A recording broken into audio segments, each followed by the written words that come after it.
India's best learning app. फिलहाल हम लोग फर्टिलाइजेशन इन प्लांट की बातें कर रहे थे। तो हमने बताया था कि किस तरह से एंड्रोसियम और गायनेसियम का स्ट्रक्चर होता है, कैसे इनमें ओव्यूल्स का फॉर्मेशन होता है, किस तरह से पॉलन ग्रेन का फॉर्मेशन होता है।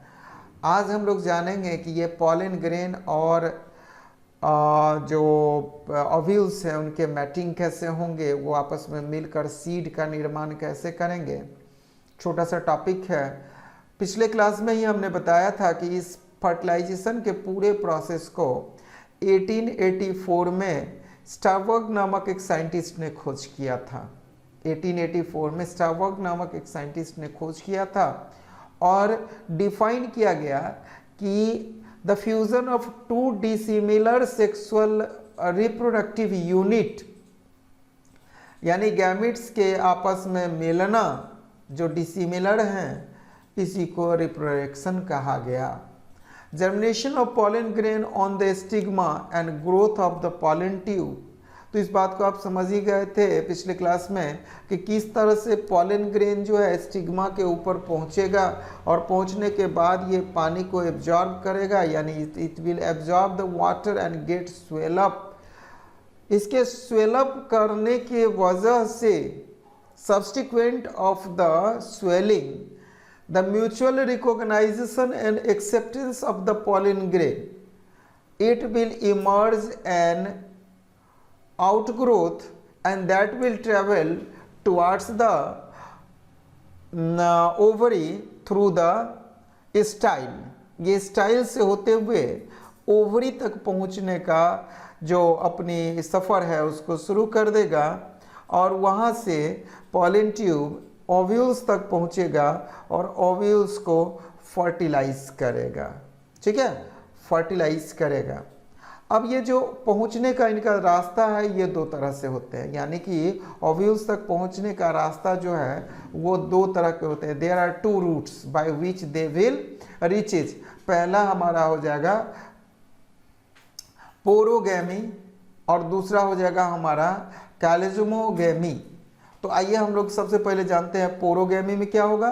कि पोरोगेमी में जब पॉलन ट्यूब इंटर करेगा ओव्यूल्स में माइक्रोफाइल से होते हुए जब ये इंटर करेगा तो इसको हम लोग पोरोगेमी कहेंगे।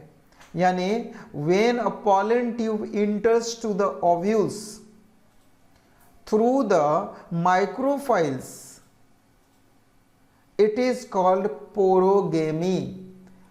और ये बहुत ही कॉमन टाइप का है। ये पोरोगेमी जो है ये बहुत ही कॉमन टाइप का, और इसका एग्जाम्पल हो सकता है आपका लिली। इसका एग्जाम्पल कौन सा होगा? लिली। दूसरा हमारा है जिसको हम लोग कैल्जोगेमी कहते हैं। और कैल्जोगेमी में क्या होगा? Entry of the pollen tube into ovules through the chalazal region, और इसको हम लोग क्या कहेंगे?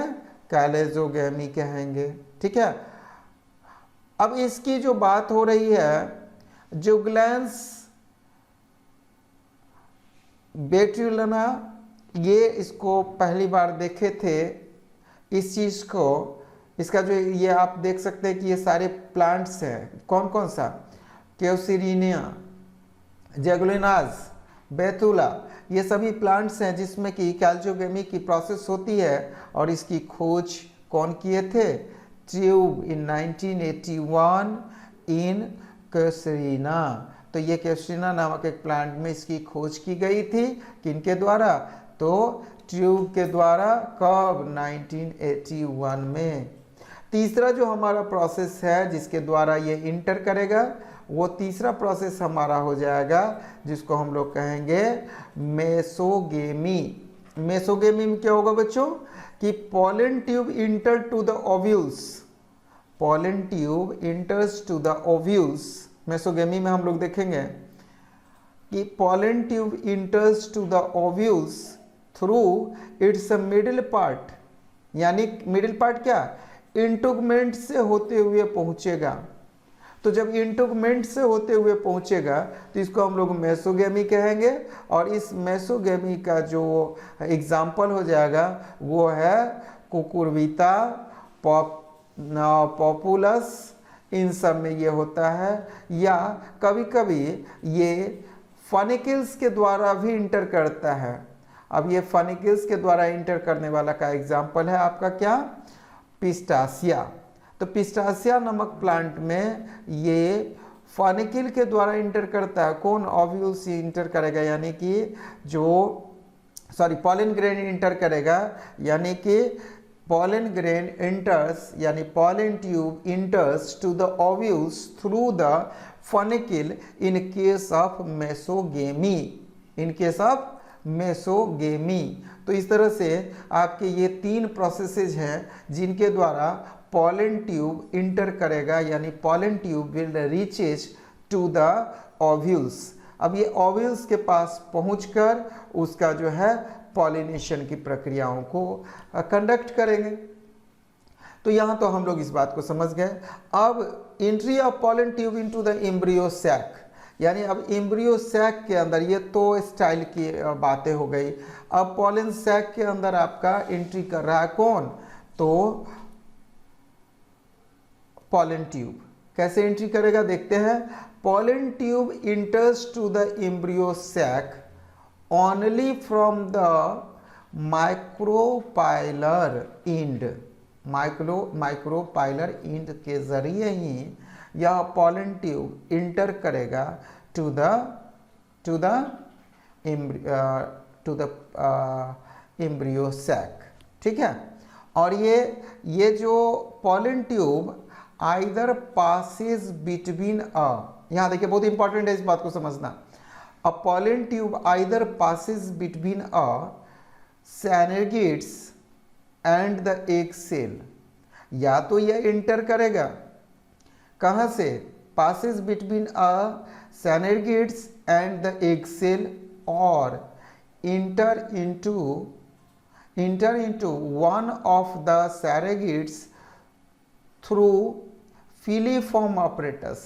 या तो यह किसे इंटर करेगा, बिटवीन द सैरोगेट्स इंटर करेगा, या फिर यह एक सैरोगेट से होते हुए एक सेल्स तक पहुंचेगा फिलीफॉर्म ऑपरेटस के द्वारा। तो अब यहां से हम लोग इस प्रोसेस को और फर्दर ऑन जानेंगे कि क्या होगा। देखते हैं जरा सा ध्यान से कि the surrogates direct the grow of pollen tube by secreting some chemical substance. यानी यहाँ पे क्या होगा कि जो सैरोगेट्स है यह आपका एक सिक्रीशन रिलीज करता है जिसका नाम कीमोट्रॉपिक सिक्रीशंस है। यह कीमोट्रॉपिक सिक्रीशंस क्या करेगा, पॉलन ट्यूब को एक डायरेक्शन देने का काम करेगा। क्या करेगा, पॉलन ट्यूब को एक डायरेक्शन देने का काम करेगा। The tip of pollen tube enter into the surrogates, ये कीमोट्रॉपिज्म को शो करेगा, यानी pollen tube will enter to the surrogates due to secretion of that enzyme, otherwise ये इंटर नहीं करता। The penetrated surrogates start to degenerate. अब यहाँ से सैरोगेट्स जो है वो डिजेनरेट कर जाएगा और इसमें इंटर करने के बाद जो पॉलन ट्यूब है वो इनलार्ज होंगे, रैप्चर होंगे और इनके जो कंटेंट्स हैं वो एम्ब्रियो सैक के अंदर रिलीज होगा। क्या होगा, एम्ब्रियो सैक के अंदर रिलीज होगा। और ये जो कंटेंट्स हैं, इस कंटेंट्स में 2 मेल गैमेट्स और एक वेजिटेटिव न्यूक्लियस भी है। तो वेजिटेटिव न्यूक्लियस सैरोगेट्स में चला गया और मेल गैमेट्स जो हैं वो ओव्यूल्स को फर्टिलाइज्ड किए। तो इस तरह से आपका एक सैरोगेट्स और male gametes fertilize, 2 male gametes यहाँ पे रिलीज हुए हैं। So this fertilization can be say as a double fertilization. देखिए ये बहुत इंपॉर्टेंट है डबल फर्टिलाइजेशन। अक्सर क्वेश्चन पूछता है कि what do you mean by the double fertilization. तो हम लोग इसको VVI कर लेते हैं, स्टार मार्क कर लेते हैं और इसकी चर्चा हम लोग जारी रखेंगे। तो डबल फर्टिलाइजेशन करने का मतलब हो गया कि the nuclei of the both male gametes are released in the embryo sac. Embryo sac में आ गया, 1 male gamete fused with the egg to form a diploid zygote. एक जो मेल गैमेट है वो क्या करेगा, जायगोट का फॉर्मेशन करेगा विद एक सेल, और इस प्रोसेस को हम लोग क्या कहते हैं, साइनागेमी और जेनरेटिव फर्टिलाइजेशन। अब देखिए इसकी खोज भी स्टारबर्ग ने किया था। The diploid zygote finally develop into embryo. अब यहाँ से एम्ब्रियो का फॉर्मेशन हो जाएगा, ये तो बात समझ में आ गई। अब एम्ब्रियो से सीड्स का फॉर्मेशन होगा, चलिए ये बात भी क्लियर हो गई।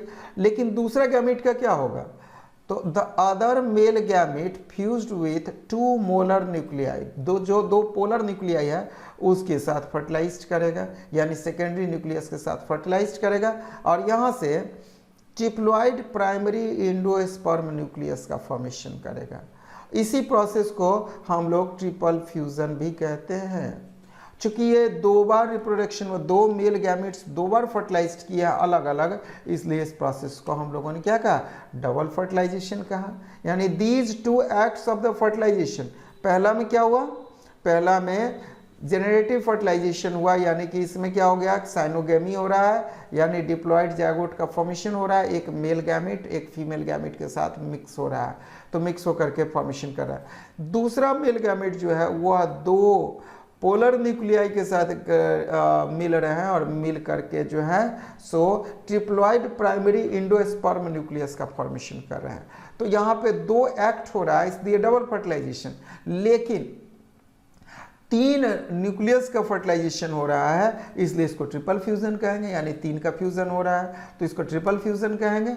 अब इस ट्रिपल फ्यूजन यानी कि आपका 2 पोलर न्यूक्लियाई एक मेल गैमेट के साथ मिले तो 2 हो गए, 2 पोलर न्यूक्लियाई एक मेल गैमेट के साथ मिल रहे हैं, तो एक ये हो गया और एक आपका जो डिप्लॉयड जायगोट बने वो हो गए, तो 2 1 3, तो यहाँ पे ट्रिपल फ्यूजन हो रहा है, यानी ट्रिपल फर्टिलाइजेशन हो रहा है, या इसको वेजिटेटिव फर्टिलाइजेशन भी कहते हैं। और ये 2 एक्ट एक साथ हो रहे हैं, इसलिए इसको हम लोगों ने डबल फर्टिलाइजेशन कहा।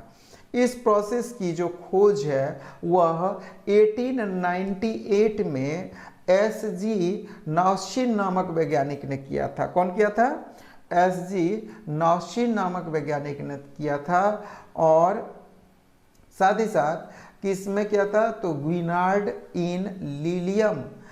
तो डबल फर्टिलाइजेशन एंजियोस्पर्म में होने वाला एकमात्र प्रक्रिया है। यह एंजियोस्पर्म में होता है, जिम्नोस्पर्म में नहीं होता है। तो यहाँ से हम लोग इस डबल फर्टिलाइजेशन को समझ गए होंगे। अगर किन्हीं को कुछ डाउट है तो you may ask me the questions from this one, ठीक है। तो ये डबल फर्टिलाइजेशन को आप हमेशा याद रखिएगा। तो बच्चों इस तरह से हम लोगों ने देखा कि प्लांट में रिप्रोडक्शन किस तरह से होता है। अब इस रिप्रोडक्शन के बाद क्या होगा, अब what will happen after this reproduction, यहाँ से सीड्स का फॉर्मेशन होगा। यहाँ से क्या होगा, सीड्स का फॉर्मेशन होगा। और ये सीड्स कितने तरह के होंगे, ये सीड्स होंगे 2 तरह के। इसको हम लोग कहेंगे, एक को कहेंगे मोनोकॉट, एक को कहेंगे डाइकॉट। अब मोनोकॉट किसको कहेंगे, जिसमें कि एक ही कॉटिलिडन्स हो, यानी मोनोकॉट में क्या होगा आपका, सिंगल कॉटिलिडन्स, सिंगल कॉटिलिडन्स। और इसमें क्या होगा, 2 कॉटिलिडन्स, 2 कॉटिलिडन्स।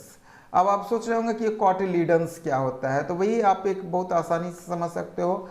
आप एक चना लो, ये मान लेते हैं कि हमारा चना है, ठीक है, सुंदर है। इसको पानी में डालते हैं, यह ग्लास है, लग रहा है गुड। तो इस ग्लास में हम लोग इस चना को डाल दिए हैं, पानी भी भर देते हैं। चलिए इसमें पानी भर दिए। अब इस पानी के अंदर ये चना थोड़ा मोटा हो जाएगा, मतलब स्वेल कर जाएगा। क्यों स्वेल कर जाएगा, क्योंकि पानी इसके अंदर जाएगा। जब ये स्वेल कर जाए तो इसको बाहर निकाल लीजिए और निकाल के इस चना के ऊपरी लेयर को हटा दीजिए। इसको क्या कहते हैं हम लोग, इसको क्या कहेंगे बोलो, इसको कहेंगे हम लोग सीड कोट। अब इस सीड कोट को हटाइए। जैसे आप सीड कोट को हटाएंगे तो आप पाएंगे कि इसके अंदर आपको 2 दाल मिला ना, 2 दाल। तो ये 2 दाल जो आपको दिख रहा है, जिस जिस सीड में ऐसे 2 दाल दिखे इसको 2 कॉटिलिडन्स कहेंगे। और ये दोनों कॉटिलिडन्स जिसमें प्रेजेंट रहेंगे उसको कहेंगे डाइकॉट। ठीक है, इस डाइकॉट में इसी पॉइंट पे आपके एम्ब्रायोज मौजूद रहेंगे, यहीं पे एम्ब्रायोज मौजूद रहते हैं। और ये एम्ब्रायो का फूड है ये cotyledons. Cotyledons is the stored food that can be utilized by the seeds during the germination, by the embryos during the germination. तो यहाँ पे हम लोगों ने इस बात को समझा कि कैसे ये इसको यूटिलाइज करेंगे। तो बहुत अच्छे, इसको यूटिलाइज कर लेंगे और ये जर्मिनेट कर जाएंगे। जर्मिनेशन के बाद ये सीड कोटिलिडन्स में बचे हुए फूड को यह यूटिलाइज करेगा प्लांट फर्दर, और साथ ही साथ यह ग्रीन कलर में कन्वर्ट होकर के उनके लिए फोटोसिंथेसिस का काम करेंगे। तो ये कॉटिलिडन्स उनकी सुरक्षा और उनको फूड्स प्रोवाइड कराने का काम करता है। तो बच्चों यहाँ से हम लोगों ने इस मोनोकॉटिलिडन्स और डाइकॉटिलिडन्स को समझ लिया। और साथ ही साथ आपको पता होगा कि जो एम्ब्रियो सैक था ये कहाँ बना था, ओवरी के अंदर बना था। और इसी ओवरी के अंदर ये ओवरी फर्टिलाइजेशन के बाद डेवलप कर जाएंगे into the seed, into the fruit, और इस फ्रूट के अंदर जो हमारा एम्ब्रायोज है that will convert into the seeds, और ये सीड और फ्रूट का फॉर्मेशन हो गया। लेट देम टू राइप, तोड़िए, खाइए, एंजॉय कीजिए। इसी के साथ हमारा ये चैप्टर यहीं पे समाप्त होता है। अब इससे रिलेटेड जितने भी क्वेश्चंस हैं वो आपके एमसीक्यूज के रूप में हो, लॉन्ग टाइप में हो, शॉर्ट टाइप में हो, आप उसको बनाएं। +2 के बच्चे जो 12th में पढ़ रहे हैं उनको लॉन्ग टाइप्स को भी बनाना होगा और शॉर्ट टाइप्स को भी बनाना होगा। हमारे टारगेट बैच के जो भी बच्चे हैं, तो टारगेट बैच के हमारे बच्चे एमसीक्यूज को करेंगे। अब ये एमसीक्यूज उनके पास कैसे मौजूद होगा, तो ये फिंगर टिप्स में मौजूद है। आप MTGs के जरिए कर सकते हैं। ABC जो आपके पास बुक्स अवेल्ड हैं, जो पहले ही प्रिस्क्राइब किया गया था आप लोगों को ये सारी किताबें, तो आप इन किताबों से अपने प्रैक्टिस को जारी रखें। बहुत सारे बच्चों ने अपने ऑब्जेक्टिव्स में हुए डाउट्स को लेकर के मेरे पास में भेजा भी अपने डाउट्स को। कुछ का क्लेरिफाई हो चुका है, कुछ का हो रहा है, लेकिन हमारे कुछ बच्चे हैं अभी बिल्कुल सोए हुए हैं। तो उनसे जब मैं पूछता हूँ कि any doubt during the class, जब मैं उनसे पूछता हूँ कमेंट सेशन में, तो वो सिर्फ इतना ही कहते हैं, no sir, yes sir, very good sir, और इसके अलावा और कुछ नहीं बोलते हैं। तो आपके क्वेश्चंस आते रहने चाहिए। हम लोगों ने 2 चैप्टर को यहाँ स्टडी किया, 2 चैप्टर हमारे खत्म हो चुके हैं, लेकिन इन 2 चैप्टर से किसी भी तरह के क्वेश्चन आंसर्स आपके मेरे सामने नहीं आ रहा है। तो बच्चों, जिस तरह से हमने किसी साधन के ज़रिए आप तक अपनी बातों को पहुंचाया, आप भी किसी साधन के ज़रिए आप अपने कार्यों को मेरे तक पहुंचाएं, तब तो बात बने। एक तरफा बात बनाने से काम नहीं चलेगा। ठीक है, तो आप लोग इसको अच्छे से पढ़ लेंगे, अच्छे से समझ लेंगे। जहाँ भी डाउट्स हो उस डाउट्स को लेकर के हमारे पास आएंगे। आज हम लोग शुरू करेंगे अपना अगला टॉपिक, जिसका नाम है asexual mode of reproduction. Asexual mode of reproduction. तो बच्चों, इस चैप्टर को हम लोग थोड़ा सा रेफरेंस लेंगे। रेफरेंस इसलिए लेंगे क्योंकि मैं इसमें बहुत ज़्यादा डिटेल करने नहीं जा रहा हूँ। क्यों नहीं डिटेल करूँगा, क्योंकि आप इसको कई बार पढ़ चुके हैं। स्नेहा, सुरभि, मिश्रा जी, प्रदीप, आप लोग को तो ऑलरेडी याद होगा कि हमने 10th में इसको आपको बहुत डिटेल में पढ़ाया था। ठीक है, कुछ बच्चे तो बोर भी हो रहे थे उस समय, उनको लग रहा था कि सर आउट ऑफ सिलेबस जा रहे हैं। अभी समझ में आ रहा होगा कि हम आउट ऑफ सिलेबस नहीं थे, इनसाइड द सिलेबस थे।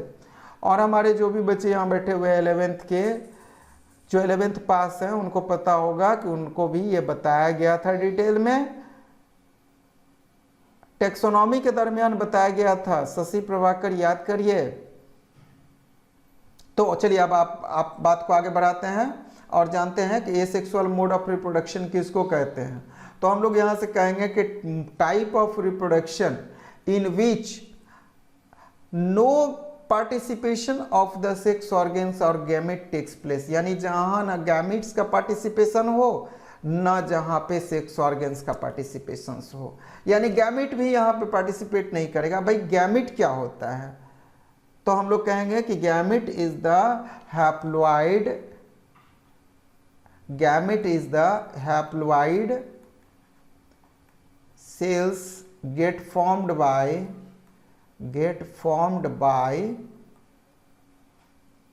what? By टेस्टिस और ओवरी, टेस्टिस और ओवरी, यानी टेस्टिस और ओवरी के द्वारा फॉर्म किए गए हैप्लॉइड सेल्स हैं, जिन हैप्लॉइड सेल्स की आवश्यकता पड़ती है, दो हैप्लॉइड सेल्स आपस में मिलकर जायगोट का निर्माण करते। तो यहाँ तो ये सब हो नहीं रहा है, तो यहाँ नहीं हो रहा है, यानी कि एसेक्सुअल रिप्रोडक्शन में पहली बात कि कोई गैमेट्स का पार्टिसिपेशन नहीं होगा, ना ही इसमें कोई भी जो है वो सेक्स ऑर्गन्स का पार्टिसिपेशन होगा। तीसरी बात कि यह किसी पार्ट से हो सकता है, मतलब other then the reproductive system के कहीं से भी हो सकते हैं, हाथ से, पैर से, मुंह से, कान से, कपार से हो सकते हैं, पौधों में ये रूट से हो सकते हैं, स्टेम से हो सकते हैं, लीफ से हो सकते हैं, फ्लावर से हो सकते हैं, कहीं से भी हो सकते, फ्लावर नहीं, रूट, स्टेम और लीफ कहीं से भी हो सकते हैं। यानी there is a no specific organ has been participated during the formation of a offspring in the process of asexual reproduction। बोलिए यहाँ तक में कोई दिक्कत नहीं है किसी को? तो अब आप बात को आगे बढ़ाते हैं और जानते हैं कि हमारा एसेक्सुअल मोड ऑफ रिप्रोडक्शन का जो सबसे पहला है वो है आपका क्या? बोलिए बर्डिंग ना, क्या होगा? Binary fission. सबसे पहले क्या होगा? Binary fission. तो याद करिए बाइनरी फिजन क्या है? कहेंगे कि binary fission is the process in which a mature cell get breaks into the two daughter sales.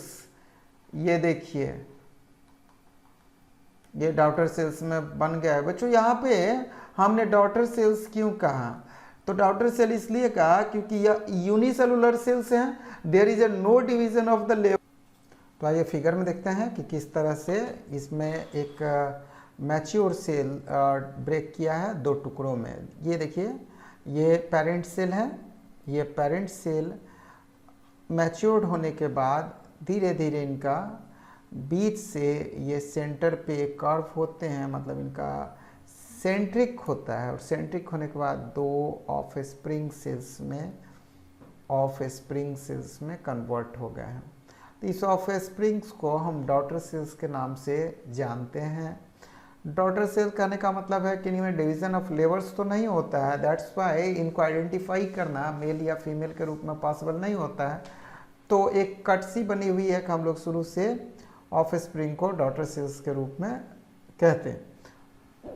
अब ये देखिए मल्टीपल फिजन सेल डिवाइड्स जो होता है, इसमें आपका माइटोसिस की प्रोसेस हो रहा है, और इसमें क्या हो रहा है?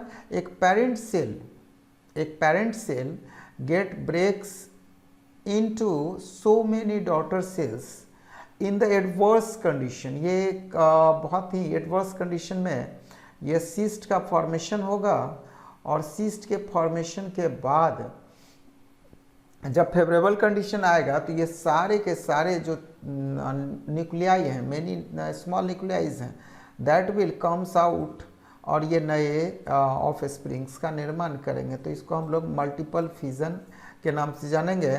Next one is our बर्डिंग।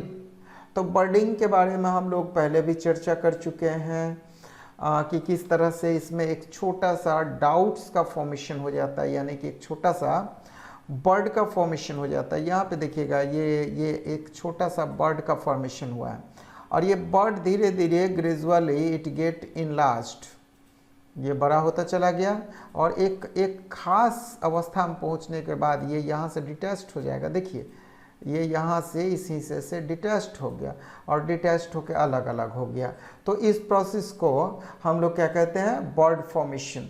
A bud get increased and matured, and after the maturity it will detached out from the body and becomes easy to grow up into a new individuals. तो इस process को हम लोग बर्डिंग कहते हैं, और ये process आपको खास करके देखने को मिलेगा। ये बर्ड के रूप में जो पेरेंट ऑर्गेनिजम्स का केस देख रहे हैं, ये बर्ड ब्रेक करके ऑफ स्प्रिंग्स बनने वाला जो ये केस देख रहे हैं, आप हाइड्रा में देख सकते हैं, स्पॉन्जेस में देख सकते हैं, और कुछ खास वर्म्स जैसे कि फ्लैटफॉर्म्स में आपका इसी तरह का मोड ऑफ रिप्रोडक्शन देखने को हम लोगों को मिलता है। यहाँ पे हम लोग देखेंगे कि to organisms will have identical DNA. आप यहाँ पे देखिए आइडेंटिकल डीएनए क्यों होगा, क्योंकि आपका ये रूल्स है जो आपका एसेक्सुअल मोड ऑफ रिप्रोडक्शन में वेरिएशन नहीं आते हैं, और जब वेरिएशन नहीं आएंगे तो वहाँ पे आपका डीएनए का जो टोटली, जैसे सेक्सुअल रिप्रोडक्शन में क्या होता है कि थोड़ा सा डीएनए वेरिएशन होता है, क्योंकि वहाँ पे पेरेंटल और मैटरनल मतलब कि जो फादर और मदर दोनों के डीएनए आपस में इंटरमिक्स होते हैं, so they have the third sequence of the DNA other then the mother and father. लेकिन यहाँ पे क्या हो रहा है कि it is the exact copy of a single parent, that's why there will be no diffraction in the DNA sequence will takes place. मतलब कि मदर और offspring have the same sequence of the DNA. You may say see a next case of the budding in the case of yeast cell. A matured yeast cell have a small growth on their cytoplasmic outgrowth, and that cytoplasmic outgrowth gradually get increased, and up to a stage of the maturity it will be detached out from the body itself. It will be detached out from the body itself and converts into a new individuals of the same species. तो इस process को भी हम लोग budding के दायरे में ही रखते हैं, और ये आपको खास करके ईस्ट के केस में देखने को मिल सकता है बच्चों। तो अब आगे का जो हमारा यूनिट है जिसकी कि हम लोग चर्चा करने वाले हैं, दैट इज द रीजेनरेशन। अब बात करेंगे रीजेनरेशन में, तो रीजेनरेशन भी क्या है, एसेक्सुअल मोड ऑफ रिप्रोडक्शन है, जहां पर organism have the ability to regrow their lost part. They have the ability to regrow their lost part. Some organisms are more successful with the regeneration, but in the complex organisms it is quite difficult to regrow their various body or parts. तो यहाँ पे हम लोग देखेंगे कि some crabes can grow a new crabs or new body parts after the original part are lost. In case of crabes you may see it, or in case of lizard, leopard, geckos have the ability to regain their lost tails. You may see in this figure how a leopard geckos will lose their tail accidentally, and after some times it will be grown up. यहाँ बिल्कुल lost कर गया है, tell lost है, देखिए किस तरह से slowly it is regrowing, and after some times a new tail will regrow there. अब यहाँ से हम लोग बात करेंगे great example of the regeneration जो आपको देखने को मिलेगा। यह जो एग्जाम्पल है आप देख सकते हैं इन द केस ऑफ प्लेनेरियम, जो प्लेनेरिया है। इस प्लेनेरिया में आप क्या देखेंगे, ये फ्लैटवर्म है। If it is cutted into a several pieces, जैसे 2-3 पीसों में इसको काट दीजिए, तो जो लॉस्ट पार्ट है that will gradually get regrows. Head से पूरे बॉडी का निर्माण हो जाएगा। अगर मिडिल पीस काटे तो मिडिल पीस से अपर पीस और लोअर पीस का निर्माण कर लेंगे। इस तरह से they will grown up into 3 individuals. If you have cut them into 3 pieces they will grow into a 3 individuals. That will take some time, that is other thing, but they will grow. How much pieces you have cut them, that number will be increased as a individuals. अगर आपने 3 piece में काटा तो ये 3 नए organism का निर्माण कर लेंगे। नए ऑर्गेनिज्म से मेरा रेफरेंस सिर्फ प्लेनेरियम का ही है, ये नहीं कि कुछ नया ऑर्गेनिज्म बनेगा, ऐसी बात नहीं है। आप इस फिगर में देखो कि how it is cutted into 2 pieces and each piece will regrow their lost body part. तो ये आपका रीजेनरेशन का प्रोसेस हम लोगों ने देखा। अब अगला जो हमारा यूनिट है दैट इज कॉल्ड फ्रेगमेंटेशन। तो इस फ्रेगमेंटेशन में क्या होगा देखेंगे कि this is the type of asexual reproduction it is also similar to the regeneration.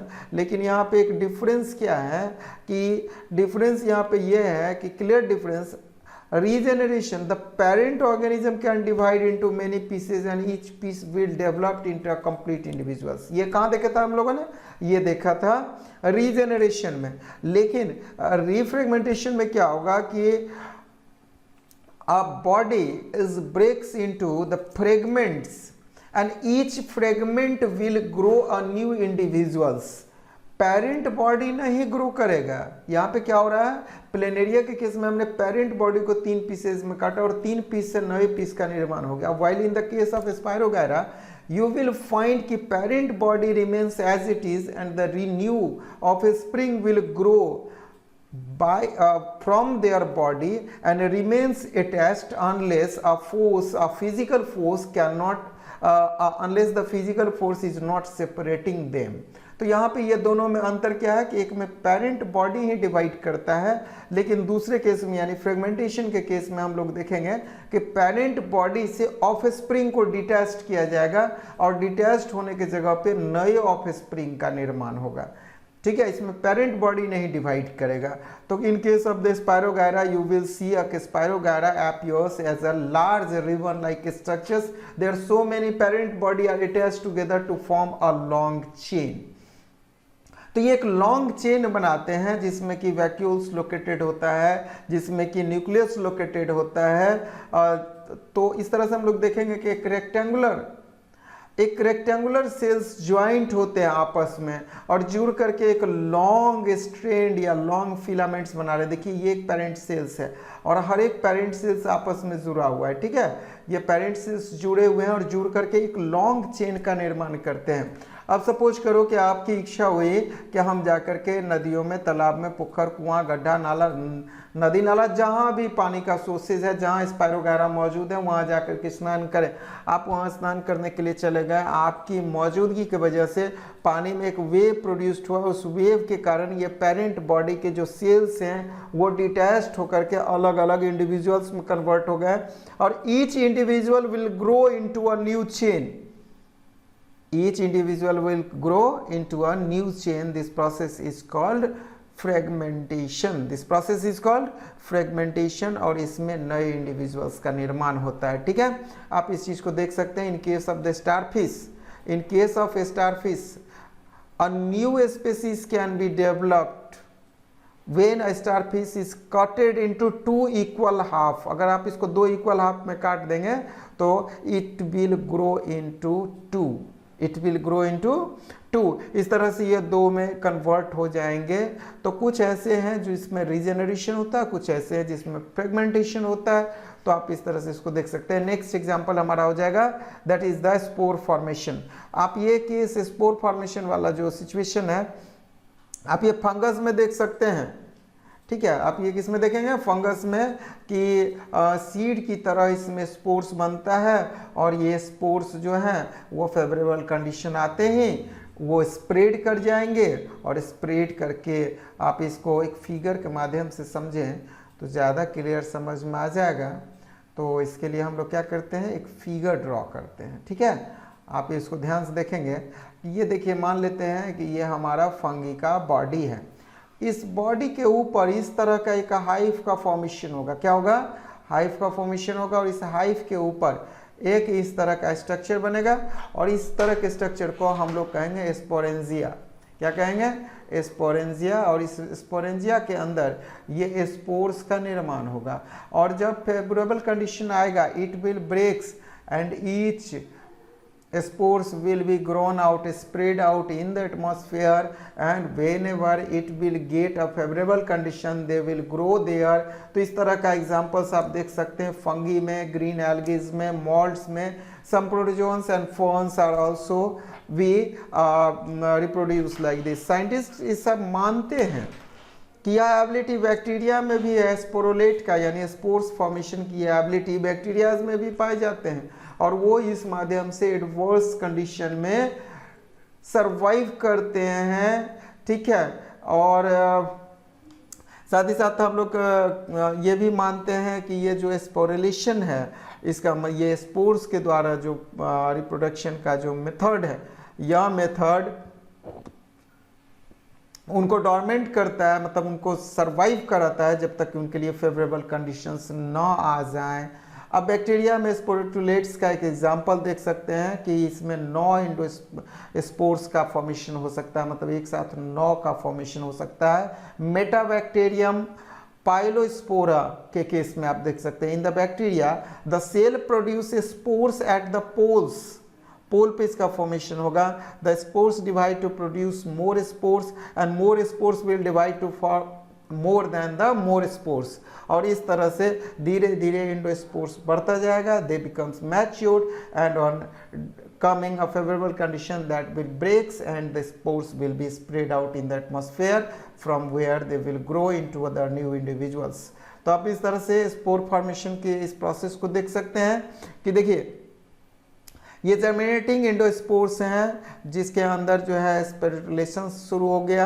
ये देखिए ये पोल्स पे स्पोर्स का फॉर्मेशन हो रहा है, ये स्पोर्स डिवाइड होकर के ज़्यादा स्पोर का निर्माण किए, फिर ज़्यादा से और ज़्यादा बना, अल्टीमेटली स्पोर्स इलॉगेटेड हुए, फेवरेबल कंडीशंस आया, ये ब्रेक किया और ब्रेक करके each endospores released outside and they grown into the new individuals. तो आप इस तरह से स्पोरुलेशन देख लिया। इन एल्गी के केस में देख सकते हैं कि पेरेंट ऑर्गेनिज्म का जो प्रोडक्शन होगा दे विल प्रोड्यूस, इसमें क्या होगा कि they will produce 4 to 8 spores which are teeny circular bodies by the cell division and each spores have the thick outer coating that protect the inner cells।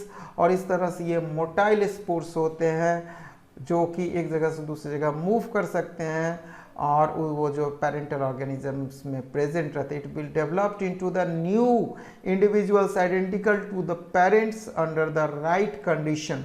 तो बच्चों यहाँ से हम लोगों ने ये asexual mode of the reproduction in the organisms देखा, plant reproduction की बातें हो गई, एनिमल रिप्रोडक्शन की बातें हो गई। तो ऑन द होल हम लोगों ने इस रिप्रोडक्शन चैप्टर को यहाँ पे समाप्त किया। अब आपका यह परम कर्तव्य और दायित्व बनता है कि आप इससे रिलेटेड सारे क्वेश्चन आंसर्स को अच्छे से कर लें, समझ लें। इस चैप्टर में किसी भी तरह का डाउट हो तो आप इससे कंसर्न क्वेश्चन हमसे पूछ सकते हैं। रह गई बात आगे की, तो अगला चैप्टर के रूप में हम लोग जेनेटिक्स या फिर कोई ऐसी चैप्टर को शुरू करेंगे जो इससे कंसर्न हो, और तब तक आप ये रिवीजन के कार्य करेंगे। तो India's best learning app.